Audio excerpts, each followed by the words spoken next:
Okay.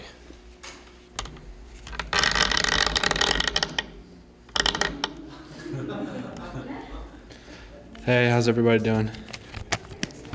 My name is John Dunham. I'm going to be presenting today on the polarization of American politics. I'm going to be referencing a lot of data in this presentation, so just to give you some context on that data, I got most of my data from the Pew Research Organization. They did a nationwide, and it's currently ongoing survey, the largest political survey ever conducted. Just in 2014, over 10,000 people were surveyed in 2014 alone, and this is an ongoing survey, like I said. So it started in 1994, and it's currently ongoing. The data we'll be looking at is between 1994 and 2014, because the last 3 years of data were just recently released. So when I made this presentation, I didn't have that data at the time. So the first thing we should talk about is what exactly is polarization. And what that is basically just the divergence of a group of people into two very stark, contrasting viewpoints. And obviously, I'm going to be talking about the Republican and the Democratic Party during this presentation. So that's just to give you a basic idea. So America is becoming more polarized. So if you take a look at this nice little pretty thingy, you have basically, that's just showing the median amount of Democrats and the median amount of Republicans who show their views as either consistently liberal or consistently conservative throughout the years. And as you can see, in 1994, we were much closer together and our views were much more centric. But as the years go on, you start to see that divide a lot. And I wish I had the new data so I could show you, but as time goes on, this is just, getting more and more stark, the differences. So, with politics today, it seems a lot more like things are becoming less about what's best for the American people and more about wanting your opponent to lose. And you're starting to see that a lot with the animosity that is starting to grow between, the two parties. And if you need a reference point, let's just take a look at the 2016 election, right? So you have such a very, very controversial candidate that ended up winning. And you just see this hatred going back and forth between the parties rather than trying to work together to, see what we can do for America. So let's talk some numbers, right? Growing animosity among the two political parties, like I said. So in 94, the opposite parties were asked how they felt about members of the opposite party. So in 94, 16% of Democrats saw Republicans as unfavorable, right? So that's not too bad, 16%. That could be worse. In 2004, that number jumped up to 29%. In 2014, that number jumped up to 38% of Democrats finding Republicans very unfavorable, with 27% of that 38 saying they see Republicans as a direct threat to our nation's well-being.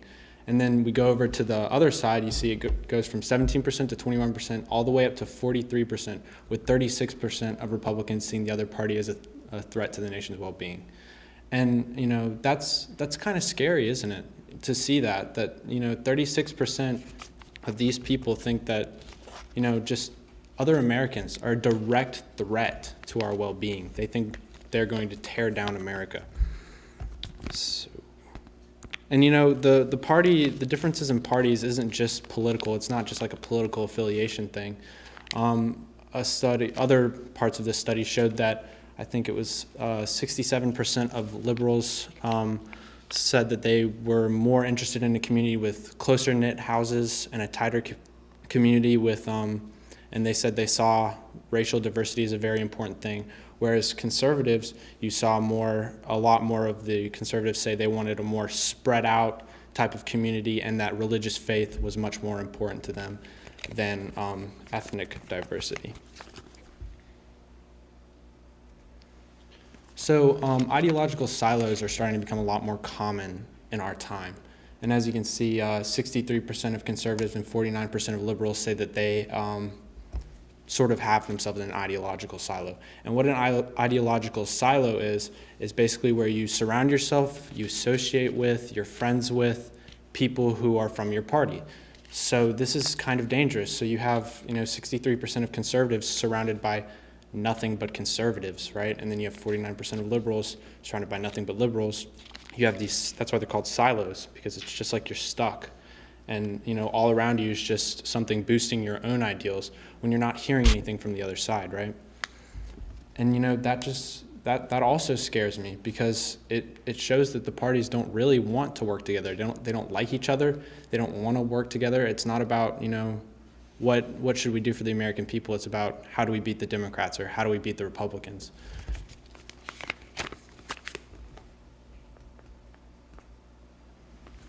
So centrists are also a dying breed. So in 1994, 49% of Americans, obviously in the survey, consider themselves centrists. That number's down to 39% in 2014.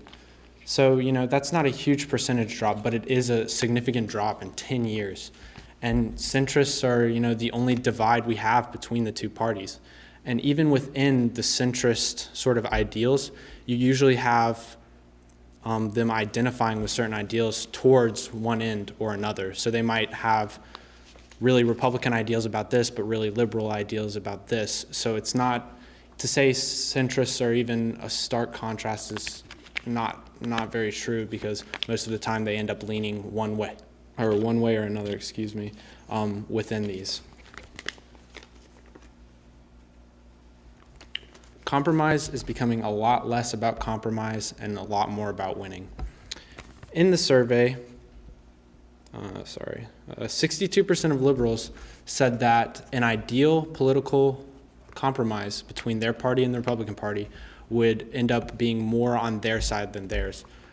Contrastly, 57% of conservatives said that any compromise between the Democrats should be more on their side. So that's also pretty scary. So you're seeing people, they don't want to work together. They don't like each other. They don't want to work together. And you're seeing us start to divide into these extremes. And each side has their respective extreme. On the right, you have things like the alt-right, neo-Nazis, things like that, regressive movements, violent movements. But a lot of people, don't take into account that there's an equally as regressive left side. You have groups like Antifa, which, regardless of whether or not you agree with what they stand for, their methods are very similar to what the alt-right does, and that's violence. So what exactly is causing this? A lot of people point straight towards the two-party system, because it's obviously just you're either Republican or you're Democrat, and that's it. You choose a side, and that's the side you fight for. And you don't want the other side to win, right? Because that would just be awful. But it limits debate to have a two-party system. We can't really talk to each other anymore, right? Because you have to identify with one of these two groups. And based on the political climate, you really kind of have to hate the other group if you want to be successful in your policies. And do we really think that it's possible for two parties to represent the some 330 million Americans that we have today? Two parties, two choices, two candidates to represent 300 million people. Now, there are some good things to say about the two-party system. It's been here a very long time. It's worked very well, and it's probably not going to go anywhere very soon. But and it allows for coalitions within government. So, we have many levels of government. You have your local, state, county, federal, all the way up. And, when you have two parties, it's much easier for the parties to create coalitions and work together to get things done at a higher level versus like a multi-party system like you see in Europe. But it creates a sense of a culture war between the two parties, where it's less about, so we have people in Congress arguing about these ideals and these beliefs that they want to uphold. And then you have American people, you have us, you have, the people in this room who are worrying about things that need to be worried about, like, our national debt, our failing infrastructure, all the things that are, international issues. You have all these crazy things going on, and people are still obsessed with fighting over whether or not you want to be a donkey or an elephant. And I think it's sad.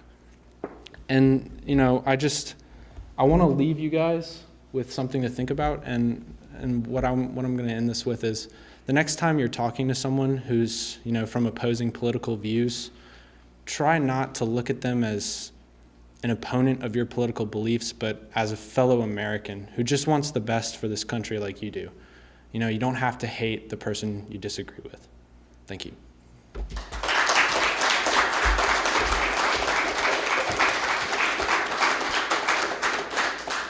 Any questions? Nope. Okay.